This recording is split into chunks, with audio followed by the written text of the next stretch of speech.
주영진의 뉴스브리핑 오늘 전해드릴 소식이 많습니다. 조금 전에 중계방송됐던 문재인 정부의 5대 국정 목표, 20대 국정 전략, 100대 국정 과제, 이 소식은 잠시 후에 전해드리고요.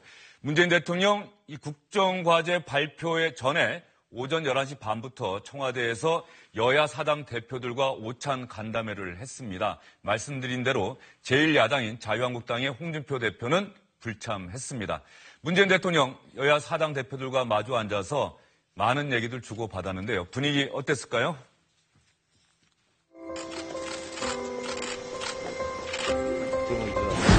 해야 되는 거. 큰일 났다, 이제 봐가지고. 당황스럽다. 여기 나가야 되는데, 워낙 뜨거워서. 너무 경무를 주셔서. 오늘부터 다음 주까지 좀 쉬고 그러는데, 네. 아유, 뭐, 여기 뭐, 죽이고 뭐고 좀 틀어줘야 뭐. 네. 그러니까, 추 들어간 걸 다 싫어한다고 고추, 배추, 상추 이 3종을 지금 못 드시고 있어요. 그쪽에서.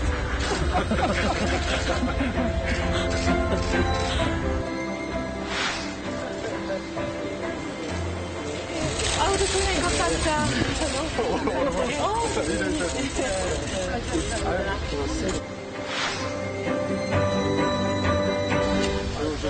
먼저 나와 계십니다.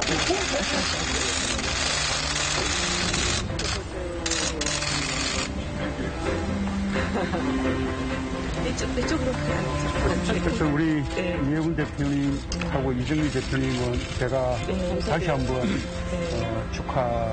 감사합니다. 그 처음 오신 분들 위해서 저희 계곡을 잠시만 좀 불러주세요.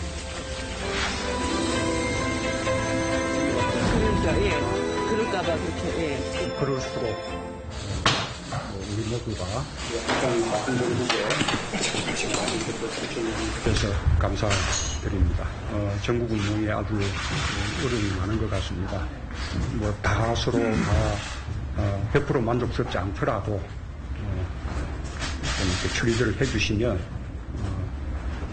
정부가 좀 더 열심히 일할 수 있지 않을까. 야당의 이야기를 많이 듣는 시간으로 그렇게 하고 싶습니다. 저는 연일 불철주야 노고가 많으십니다. 국정 현안과 관련된 어려운 문제들이 오늘 좋은 해답의 결실을 찾는 자리가 됐으면 좋겠다. 대통령님께 좀 드리고 싶은 말씀은 주변에 있는 사람들과만 얘기하시다 보면 지지층 목소리에 아무래도 좀 편중될 가능성이 많기 때문에 저희 야당의 목소리를 더 자주 들어주시기를 부탁드립니다. 사실 제가 많은 분들한테 이런 얘기를 듣습니다. 너무 정의당이 문재인 정부 편을 드는 것이 아니냐. 국민의 민심이 수용되는 길이라고 한다면 언제든지 협력해야 하는 것이 또 정의당의 입장이라고 생각을 하고 있고, 그 마지막으로 제가 준비한 게 하나가 있는데요. 토리한테 대통령님 품 대신 다른 마약 방석을 준비를 해와서 지금 드려도 되겠습니까? 네, 그렇군요. 토리에게 잘 전달해 주십시오. 네. 고맙습니다. 네.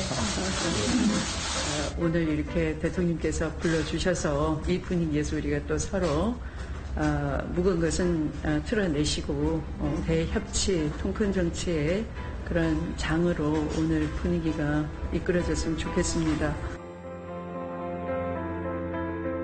네, 일단 오찬회동 분위기 훈훈하게 시작하는 것 같습니다. 이상일 전 국회의원, 윤태권 더모아 정치분석실장, SBS의 원일이 선임기자 이렇게 세 분 나와 계십니다. 어서 오십시오. 안녕하세요. 원일이 기자, 일단 문재인 대통령이 여야 원내대표들은 만난 적이 있죠? 그렇죠. 대표들 만난 건 오늘이 처음이겠네요? 그렇죠. 원내대표는 만났고 두 번째 이제 정당 대표들이 이제 두 번째 이제 회동이 되는 건데 이른바 이제 협치 정국의 상징적인 모습인데 영수회담이 이제 공식 명칭이 아니었고요. 정당 대표 초청, 정상 외교 성과 설명회 뭐 이렇게 좀 명칭은 그렇게 돼 있었습니다. 화면 보시면 알겠지만 뭐 홍준표 대표 참석하지 않았기 때문에 반쪽이라는 그런 아쉬움은 남긴 하지만 일단 이런 거를 역대 정부의 모습들을 쭉 봐온 입장에서는 저는 두 가지 점은 굉장히 신선했어요. 일단 장소가 굉장히 신선했어요. 지금 청와대 상춘제라는 데가 83년도에 세워진 전통 한옥 가옥인데 여기서는 비공식 만찬이나 외빈들 주로 하는 데예요. 여야 대표들을 여기다가 이제 모셨다라는 점. 그다음에 이제 화면에 나오지만 지금 저 잔디밭 뒤로 보이는 그 산책했던 데가 백악교라 그래서 이게 청와대를 좀 경험해본 사람들도 잘 모르는 곳이에요. 이게 한자로 백악교라고 써 있는데 아마 화면에 잘 보일지 모르겠습니다만은 글로 산책을 하면서 대통령이 직접 설명하고 이게 뭐다라고 그러고 하는 모습들이 있었어요. 그래서 저 지금 장면은 시작하기 전에 차담회를 한 5분 정도 갖고 서로 덕담을 좀 나눴습니다. 예. 여성 대표가 3명 있었고요. 박주선 대표까지 해서 훨씬 더 많았고 지금 보시는 장면이 이제 청와대 내에 있는 백악교 산책로 계곡입니다. 밑에 시냇물이 흐르고요. 보시는 저 다리가 백악교라는 다리인데 뭐 크지는 않지만 나름대로 하여튼 청와대 내에서의 아주 고즈넉한 그런 분위기를 연출하는 그런 곳입니다. 전체적으로 분위기가 매우 좋았고 이정미 대표가 보내주는 선물해주는 그 선물이 뭔가 궁금하기도 했었는데 그 봤더니 강아지 그 방석이었다는 걸 뒤늦게 좀 알았습니다.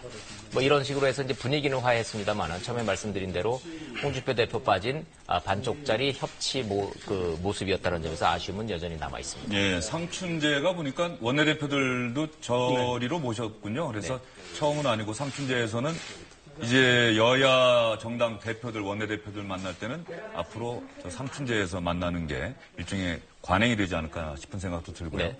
이정미 대표가 선물한 마약방석이라고 하는 게 윤태곤 뭐라고요? 마약방석이? 강아지들이 좋아하는 방석이라고요? 그런 모양입니다. 개가 좋아하는, 저는 이제 집에서 개를 안 키워가지고 잘을 모르는데. 근데 마약이란 말은 왜 붙이죠?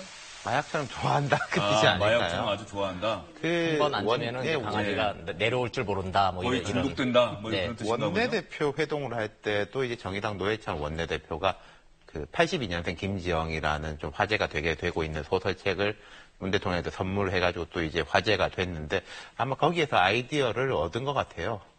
저는 그런 느낌이 들었던 게 처음에 이제 신경전은 없었어요. 우리가 다 보이다시피 과거에 보면은 이게 카메라 있는 동안에 한마디 이제 좀 아픈 소리 해야 되겠다라고 해서 준비해서 가는 경우도 있는데 그런 건 없었던 건 되게 긍정적이고 약간 아쉬운 점은 저런 장소에 가면 보통 당대표들끼리 우리 잘 된다, 이야기 잘 진행되고 있다라면서 대통령 앞에서라도 짐짓 화기애애한 모습을 보이는데 저 공개된 그림을 보니까 대표들끼리는 서로 눈을 마주친다든지 대화하는 장면이 없고 다들 이게 대통령하고 대화하는 모습만 보이네요.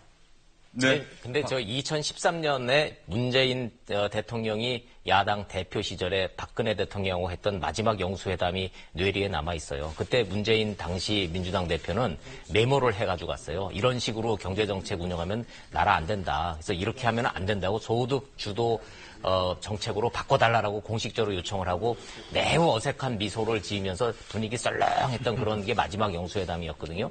그런 거에 비하면 오늘 분위기는 뭐 대단히 좋았다라고 지금 청와대는 그렇게 자평을 하고 있습니다. 네. 어쨌든 간에 이제 영수회담이라는 표현은 주영진의 뉴스 브리핑에서도 시대에 맞지 않는 표현 아니냐 이랬더니 청와대에서도 영수회담이라는 표현보다는 여야 대표 초청회동 뭐 이런 식으로 표현을 바꿔달라고 했는데 조금 전에 얘기가 잠깐 나왔습니다만 사당 대표 가운데 박주선 국민의당 비상대책위원장 빼면은 다 여성 대표입니다. 네, 그렇습니다. 달라진 우리 정치의 어떤 지형을 보여주는 것 아닐까요? 예, 뭐 지금 3당 원내에는 교섭단체는 4당이 있지만 지금 정의당까지 하면 3당의 대표가 여성이고 뭐 최근에는 또 바른정당과 정의당은 또 이 전당대회를 통해서 여성 후보가 대표가 됐는데 이 여성 정치인들이 추세는 좀 늘어나고 있고 또 여성 정치인들의 역할이 상당히 강화되고 있고 지금 3당의 여성 대표들은 또 굉장히 개성이 또 강한 분입니다. 그래서 이 여성의 어떤 섬세한 리더십을 기대하기도 하지만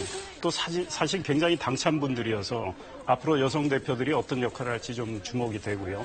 오늘 같은 경우도 문재인 대통령의 지금 발언 내용은 자세히는 안 나오고 있지만 지금 각자 야당 대표들께서 준비하신 말씀은 어느 정도 한 것 같아요. 그래서 문재인 대통령께서 5대 인사 원칙에 대해서 이걸 다 제대로 지키지 못한 거, 준비 기간이 좀 부족했던 거, 이거에 때문에 혼선이 있었고 유감을 표명한다 이런 말씀 하신 걸로 알고 있는데 이와 관련해서는 박주선 국민의당 비대위원장이나 다른 분들이 대통령이 어떤 사과의 취지의 말씀을 하셔야 되는 거 아니냐. 이렇게 이야기를 했던 것 같아요. 그 문재인 대통령이 선거 전에 일은 이제 좀 잊자 이런 말씀을 하신 걸 알고 있습니다. 그래서 아마 이거는 국민의당의 지금 이유미 씨 사건을 겨냥한 거일 수도 있는데 이런 대통령과 야당 대표 회담을 계기로 좀 더 사실은 추미애 대표가 말한 묵은 걸 털어내고 통큰 정치를 하면서 협치를 좀 해나가는 이런 모양새를 만들어보자 이런 취지였던 것 같습니다. 예, 그런데 오늘 청와대에서 이루어진 문재인 대통령과 여야 사당 대표들의 오찬 회동 관심이 가는 대목이 있었어요. 추미애 민주당 대표 말입니다. 임종석 비서실장이 대리에서 국민의당에 사과하지 않았습니까? 대신. 그래서 임종석 비서실장도 오늘 영상에 보면 있고요. 또 박주선 국민의당 비상대책위원장, 추미애 대표가 먼저 얘기하지 않았습니까? 그쪽에서는 추자 들어가는 거는 안 먹는다고 해서 상추, 배추 이런 거 안 먹는다고 대통령한테 얘기도 하고 말이죠. 그 화면에서 봤을 때 어떻습니까? 여전히 어색이라고 아까 자막까지도 나갔는데. 아까 제가 대표들끼리 이야기하는 모습이 잘 안 보이더라는 두 사람 말씀드렸잖아요. 압축해서 한번 얘기를 해주세요. 그러니까 이게 상추, 고추 이야기한 것도 박주선 대표 등이 오기 전에 대통령 있을 때 이야기한 거지 않습니까? 그런 모습이고 오늘 이제 대통령이 이제 이상일 의원님 말씀하셨지만 이제 선거 전의 일은 털고 가자 이야기한 건 잘 된 거예요. 근데 이 잘 된 게 이제 전반적인 여야 관계 이제 여권과 야당의 관계에는 이제 긍정적으로 작용하겠지만은 추미애 대표하고도 그럴 것인가는 조금 더 지켜봐야 할 것 같습니다. 야권 입장에서는 청와대라든지 원내대표를 통해 가지고 계속 이야기들을 하려고 할 것 같아요. 예. 오늘 점심 메뉴는 뭐였습니까? 중식 코스 요리였다고 그럽니다. 중식이요? 화면이 나오질 않았어요. 그런데 저희가 이제 이런 정당 대표 초청 오찬을 할 때 메뉴에 대해서 저희가 관심을 갖는 이유는 무엇을 드시느냐가 좀 궁금한 게 아니고 이 코스 메뉴에 따라서 이 회담의 성격과 분위기가 달라지기 때문이에요. 중식 코스는 하나가 나오고 그 다음에 잠깐 쉬었다가 또 다음 요리가 나오고 이렇게 계속 그렇죠? 지속적으로 나야 돼요. 한식의 경우 특히 YS 같은 경우에 칼국수 오찬을 해버리면 한 그릇 나와서 후루룩 먹고 나면은 다 이제 치우고 난 다음에 자 이제 회담합시다. 갑자기 회담 모드로 전환이 되면서 분위기가 냉각이 되고 이게 또 본격적인 얘기로 가면서 화기애애한 분위기가 좀 단절된다는 거죠. 그래서 오늘 중식 코스 요리를 제공했던 그런 정치적인 이 한수는 중간중간에 계속 쉬면서 먹고 잠깐 쉬었다가 먹느라고 대화가 단절됐다가 또 다 현안 얘기를 하고 또 다음 코스 요리 나오면 다음 얘기를 하고 이런 식으로 그런 화기애애한 분위기를 계속 이어나가기 위해서 중식 코스를 준비했다 이런 뒷얘기가 있습니다. 예. 문재인 대통령이 원래 여야 대표들이 만나서 국정을 논의하는 여야 협의체를 상설화하겠다, 상시화하겠다 이렇게 얘기를 밝혔는데 그럴 가능성이 문재인 대통령의 의지만으로 되는 건 아니잖아요. 네, 그렇습니다. 야당들이 호응을 해줘야 되는데 마치 우리가 북한에 대해서 대화 손짓을 하지만 북한이 호응을 안 하면 소용없듯이. 근데 지난번에 이 인사청문회 과정에서 야당에서 부적격으로 생각하는 분들이 많이 임명이 강행이 되면서 사실은 원래 정세균 국회의장을 중심으로 매주 월요일 날 여야 원내대표들이 모여서 국회 현안들을 논의하기로 했는데 지금 그게 헝클어져 버렸거든요. 예. 이게 앞으로 복원이 돼야 되겠지만은 지금은 그런 분위기는 아직 조성이 안 되고 있는 것 같고 지금 대통령께서 가장 강조하고 계시는 이 일자리 추경안도 아직은 오늘 현재 지금 이 처리 전망이 아직 난망인데 앞으로 지금 정부 여당이 청와대까지 포함해서 이걸 어떻게 풀어나가느냐 여기에 좀 달린 것 같아요. 그래서 야당이 요구하는 걸 어느 정도 반영을 해주면서 협치하는 진정한 모습을 보일 때 그런 여야 협의체도 가동이 되겠다 이 생각이 들고 오늘 바른정당의 이해운 대표가 우리가 스크린에서 봤지만 상당히 저는 의미 있는 이야기를 하셨다고 봅니다. 한쪽 진영, 그러니까 문재인 대통령 지지하는 분들의 목소리만 듣지 마시고 야당의 목소리를 좀 많이 들어주시라. 그래야 이 균형 있는 국민 대통합적인 국정 운영을 할 수 있는 거 아니겠느냐. 예. 오늘 문재인 대통령이 참석한 가운데 국정기획위에서 열린 그 5대 국정 목표에서도 국민이 주인인 정부란 말이죠. 근데 그 국민은 사실은 여야 모두에 포함되는 그런 국민이기 때문에 지금 청와대가 그런 걸 유념해줬으면 좋겠다 이런 생각입니다. 네, 오늘 회동에서 야당 대표들은 문재인 대통령이 인사 5대 원칙을 지키지 못한 데 대해서 국민들에게 사과의 뜻을 표명하는 입장 표명을 해달라 이렇게 요청을 했다고 합니다. 여기에 대해서 문재인 대통령이 어떻게 얘기했는지에 대해서는 아직까지 브리핑이 되지 않고 있고요. 청와대 오찬회동 소식은 여기까지입니다. 그러면 오늘 홍준표 자유한국당 대표는 불참했는데 왜 불참했는지 아침 회의에서 또 청주 수해복구 현장 가서 지원활동하면서도 얘기를 했는데 아침 회의에서 한 얘기 한번 들려드리겠습니다. 오늘 그 정우택 대표님 지역구에 수해 그 봉사활동 가기 때문에 오늘 정 대표님 그 지역에 가는데 밥값은 줘야지. 배달사고 안 되면 잘 가자. 그래서 오늘 청와대 회동이 있는데 청와대 회동은 그 뭐 적절하다고 보여지지 않아서 그래서 오늘은 우리는 수해 현장에 봉사활동을 가기로 했습니다. 적절치 않다는 홍준표 대표의 이야기가 무슨 뜻입니까?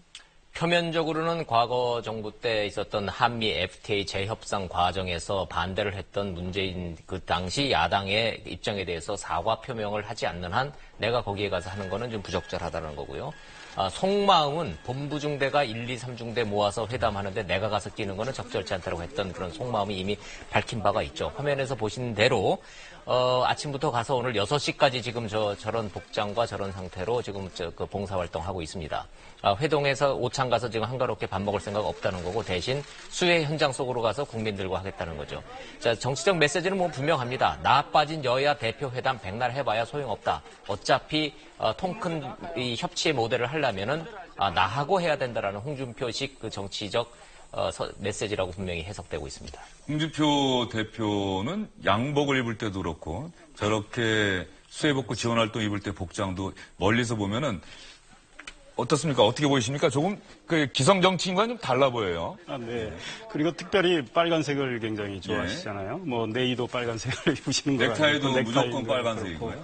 예, 뭐 그 어떤 면에서는 뭐 소탈해 보이는 측면도 있는데 사실은 뭐 그 아주 개성이 있는 정치인인데요. 사실은 너무 개성이 있어서 어쩔 때는 뭐 머리도 빗고 비판도 받고 그러는데 민주당이나 네. 또 당 내에서도 오늘 청와대 초청에 불응한 거는 좀 잘못한 거 아니냐 이런 얘기가 나오고 있지 않습니까? 저도 개인적으로는 그렇게 생각하고 뭐 이미 여당은 당연히 그렇고 다른 야당에서도 굉장히 비판적이고 특히 지금 보수 유권자들을 놓고 다툼을 벌이고 있는 바른정당의 이해운 대표 같은 경우는 어린아이 투정 부리듯이 한다고 그랬는데 오늘 홍준표 대표가 불참한 거는 저는 협량의 정치를 했다고 생각합니다. 가셔서 하실 말씀 다 하시면 되는데 뭐 본인이 주목을 더 받고 싶고 1대1 영수회담 만약에 여야 대표회담이라면 갔을 거예요. 그런데 다른 대표들하고 같이 하는 자리는 하기 싫다. 그리고 바른정당을 인정하지 않겠다라는 지금 그 생각을 하고 있기 때문에 나란히 앉지 않겠다. 아마 이런 취지에서 한 것인 것 같습니다. 윤태곤 실장이 여당 또 청와대에 아는 사람들 많죠.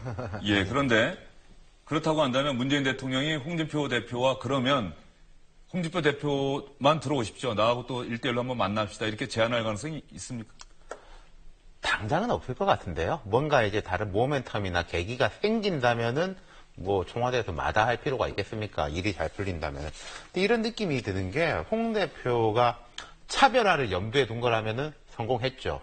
근데 그 차별화 자체는 성공했는데 그 차별화를 통해 가지고 전국의 이니셔티브를 자유한국당이 쥘 수 있을 것인가에 대해서는 저는 조금 부정적이거든요. 말하자면 청와대나 여권 입장에서 나머지 야당들하고 잘하면은 되니까 그런 식이고 또 홍 대표가 오늘 그림은 참 좋습니다. 저게 되게 지금 어색해 보이지 않고 어울려 보이지 않습니까? 꽤 저것하고 이제 자유한국당이 혁신위원회를 이제 구성을 했는데 거기에서 뭔가 정말로 혁신적이고 민생에 가까이 가는 모습을 보인다면 더 나았을 건데 혁신위원회 구성이 좀 아주 더 강경 우파적 일색이다. 이런 지적을 받고 있거든요. 그러니까 그 차별화의 전략적 목표가 어디인지는 잘 모르겠어요.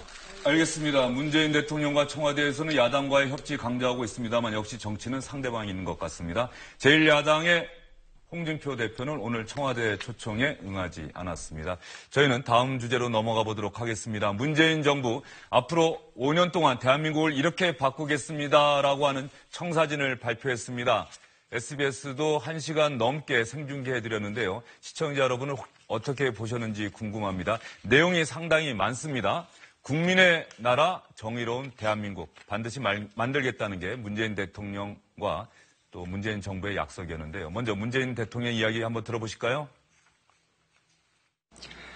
정부 출범 70여일이 지난 오늘 국정기획자문위원회가 새 정부 5년의 국정운영 계획을 보고드리게 되어서 매우 기쁘게 생각합니다. 특별히 이번 국정과제를 선정하는 과정은 정부가 주도하던 과거의 관행에서 탈피하여 최초로 국민 참여형으로 이루어졌습니다. 인수위 없이 어려운 여건에서 출발했지만 이제 나라다운 나라의 깃털이 잡혀가고 있다라는 보고의 말씀을 드립니다. 국민과 손잡고 더 힘차게 달려가겠습니다. 오늘 발표하는 국정기획자문위의 국정운영 5개년 계획이 새로운 대한민국으로 향하는 설계도가 되고 나침반이 될 것입니다. 새 정부는 촛불혁명의 정신을 이을 것입니다. 정의로운 대한민국을 만들겠습니다. 적폐와 부정부패 청산을 위한 조치도 시작했습니다. 국민의 삶을 바꾸는 구체적인 실천도 시작됐습니다. 국가의 모든 역량을 일자리 창출로 집중하고 있습니다. 남북 관계에서도 변화를 모색하고 있습니다. 내년 말 대통령 주재 국정과제 보고회를 열어 꼼꼼하게 점검하고 국민께 보고드리겠습니다. 꼼꼼하게 점검하고 국민에게 보고드리겠다. 문재인 대통령이 이렇게 약속을 했습니다. 그런데 이게 5대 국정 목표가 있고 20대 국정 전략이 있고 100대 국정 과제가 있습니다. 사실 이렇게 발표가 되면은 뭐 기자인 저희들도 사실은 정리가 잘 안 되는 시청자 여러분들 오죽하겠습니까? 원일이 기자가 좀 정리를 좀 해주시죠. 뭐 하나 이게 일목요연하게 좀 1시간 10분에 걸쳐서 한 거를 지금 뭐 1, 2분 안에 정리하기는 현실적으로 불가능하지만 어찌됐든 지금 100대 과제를 추려서 전략 과제로 추리고 그거를 더해서 목표를 세우고 맨 위에 국가 비전인데 국가 비전에 모든 게 달려져 있어요. 정의로운 나라, 나라다운 나라를 만들겠다라는 그런 대선 과정에서 공약 과정을 세분화해서 하나하나를 이제 인수위 없이 출범한 정부가 앞으로 5년 동안 나라를 어떻게 이끌 건가에 대한 정책 로드맵을 오늘 이제 발표를 좀 한 겁니다. 100대 운영 과제를 분과별로 했기 때문에 그 내용들을 이제 자세히 이제 이제 뉴스를 보시면 이제 아실 수 있는 건데, 일단 제일 큰 특징은 각 부처별로 적폐청산 TFT를 만든다는 점은 눈에 좀 띄어요. 과거 정부에서는 볼 수 없었던 그런 내용들입니다. 그다음에 그 구체적인 내용으로 들어가서도 임기 내에 전작권 환수를 하겠다고 했던 부분이 대통령 지시로 인해서 이게 조속한으로 이게 용어가 바뀝니다. 그 이제 그 발표되기 직전에 바뀐 거예요. 그거는 한미 정상회담에서 한미 간의 합의 사항이 임기 내에서 조속한으로 좀 돼 있단 말이에요. 그 한미 정상회담 때문에 임기 내를 조속한으로 바꿨다는 건데, 그런 궁금증이 남잖아요. 그렇다면은 그거 임기 끝나기 전에 하겠다는 얘기인지 아니면 후에 하겠다는 얘기인지 그거는 모르겠는데, 조속한에 대한 그런 시점에 대한 이제 논란은 좀 남아 있습니다만은 그런 의지를 좀 밝혔습니다. 문재인 대통령은 마지막 정리를 이렇게 했어요.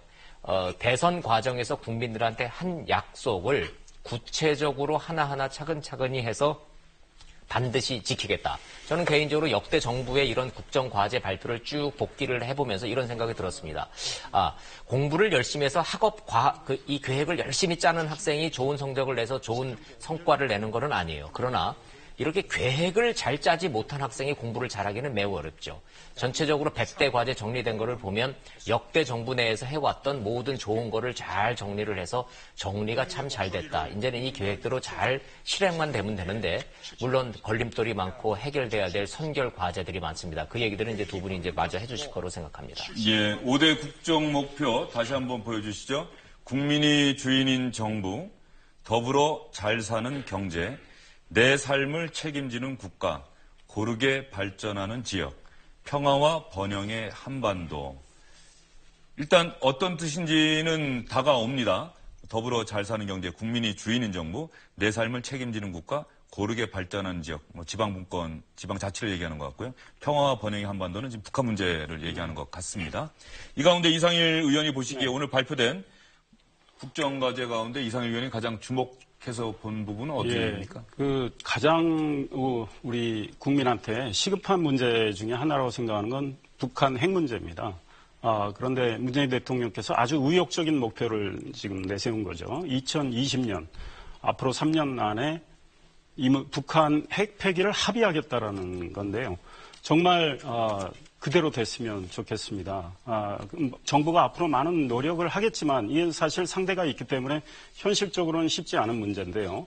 2020년 핵 폐기를 하고 나서 한반도 신경제 지도를 그리겠다는 거 아니겠습니까? 그래서 남북 간에 여러 가지 경제 협력을 하겠다는 청사진도 내놨는데 그렇게 해서 정말 한반도가 이 평화가 안정이 되면 좋겠다 이런 생각인데 쉽지는 않은 목표다. 그래서 굉장히 정부는 의욕을 보이지만 가능성은 미지수인 목표지만 저는 꼭 그게 달성됐으면 좋겠다는 생각을 해보고요. 예. 또 하나 지금 정치 개혁과 관련해서 주목되는 이 계획이 있습니다.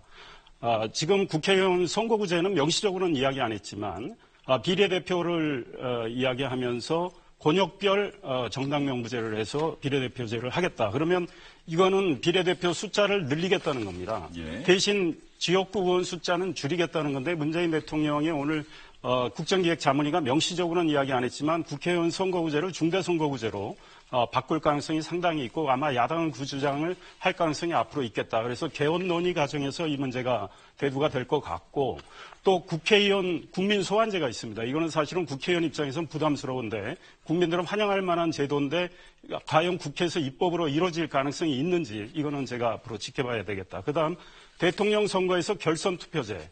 지난 선거에서 국민의당 안철수 후보가 강력히 주장했는데 이루어지지 않았지만 앞으로 이 개헌과 내년에 선거법을 바꾼다면 저 대통령제가 유지된다면 결선 투표제 도입 가능성은 상당히 크겠다 이런 생각을 해봅니다. 네, 그리고 오늘 발표된 100대 국정과제를 보면은 검찰개혁 연내 매듭 짓겠다라고 하는 의지도 밝혔습니다. 뭐 공공부문과 청년 일자리 늘리겠다는 약속 다시 한번 국민들에게 약속을 했고요. 또 한 부분은 뭐 사회 분야에서 이런 얘기하는 것도 저는 봤습니다. 문재인 정부에서는 역사 교과서 국정화하는 이런 이상한 짓은 하지 않습니다. 이런 얘기도 제가 들었는데요. 자, 100대 국정과제까지 발표가 됐어요. 문제는 이 100대 국정과제가 과연 5년 임기 안에 다 할 수 있는 일이냐 이거 하나 하고 동시에 이거 하려면 엄청난 돈이 필요할 텐데 재원은 어떻게 마련할 것이냐 그 부분도 얘기는 했는데 그게 좀 논쟁이 될 것 같아요. 얼마 드냐? 178조가 든다고 했습니다. 이건 아마 줄여서 타이트하게 한 걸 겁니다. 대선 때 이야기한 거 이건 같아요. 그럼 178조를 어디서 만드느냐가 문제인데 대선 공약 때부터 상당히 바뀌었는데 이런 항목들이 바뀌었습니다. 초과 세수 증대가 60.5조가 늘었어요. 지금처럼 세금을 걷더라도 5년 동안 60조가 더 들어올 것이다. 그럼 경제가 아주 잘 될 것이다라는 걸 예측한 거 아니겠습니까? 보수적이기보다는 조금 이제 크게 예측을 한 것이고 그리고 기금 여유 자금 같은 것이 뭐 국민연금이라든지 이런 걸 잘 운용하는 돈이 원래 20조로 예상을 했는데 35조. 이것도 15조가 늘었어요. 그러니까 75조는 잘 수입이 들어올 것이다. 늘어날 것이다 하고 원래 대선 때 이게 탈루소득 및 증세 정책 등을 통해서 5년 동안 61조를 벌충하겠다는 건데 17조로 줄었습니다.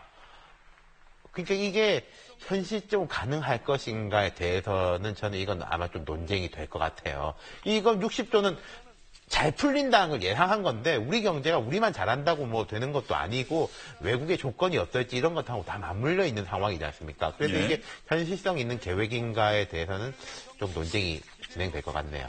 예. 오늘 이 재원 마련 계획도 그렇고 말이죠. 오늘 발표하는 방식 자체가 일종의 프리젠테이션, 국정기획자문위원회 각 분과별 책임자들이 나와서 프리젠테이션을 하는 형태였는데 뭐 그 부분에 대한 평가는 어떻습니까? 저 처음 봤어요. 신선했습니다.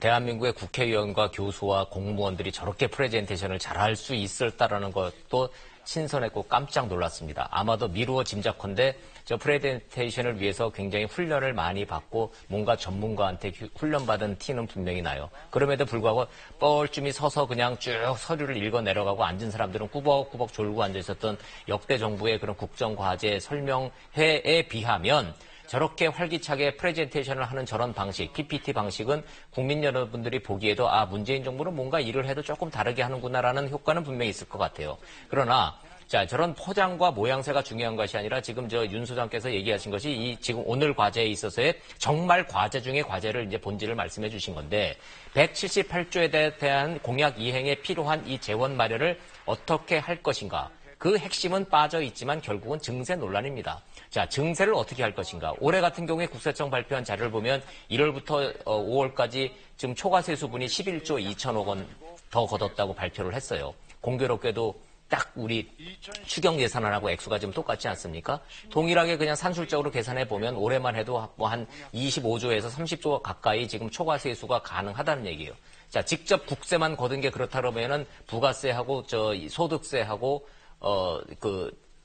하나가 지금 뭡니까? 지금 생각이 안 나는데 어찌됐든 국세만 해도 법인세 얘기하는 거. 법인세, 부가가치세, 소득세 세 가지란 말이에요. 간접세까지 하면은 이런 식으로 세금을 더 거두면 가능하다는 얘기예요. 자, 그런데 세금을 걷어서 이런 복지를 확충을 하고 이렇게 국가를 나라답게 만드는 데 필요한 것에 과연 사회적 합의를 어느 정도 도출해낼 것인가. 이 문제는 또 다른 문제를 아마 이야기를 할 겁니다. 이런 거에 대한 형식과 내용상에 있어서의 들여다볼 부분은 꼭 비관적으로 볼 것이 아니라 좀 시간을 두면서 우리가 차근차근히 짚어보자라는 얘기를 한번 드리고 싶습니다. 네, 오늘 문재인 정부가 밝힌 국정운영 5개년 계획, 5대 국정목표, 20대 국정전략, 100대 국정과제 약속입니다. 뭐 지금 당장 다 하겠다 이렇게 얘기한 건 아니고요. 앞으로 5년 동안 이런 일은 반드시 하겠다라고 하는 것이고요. 그 기조는 국민이 주인인 나라, 국민의 나라, 정의로운 대한민국이었습니다.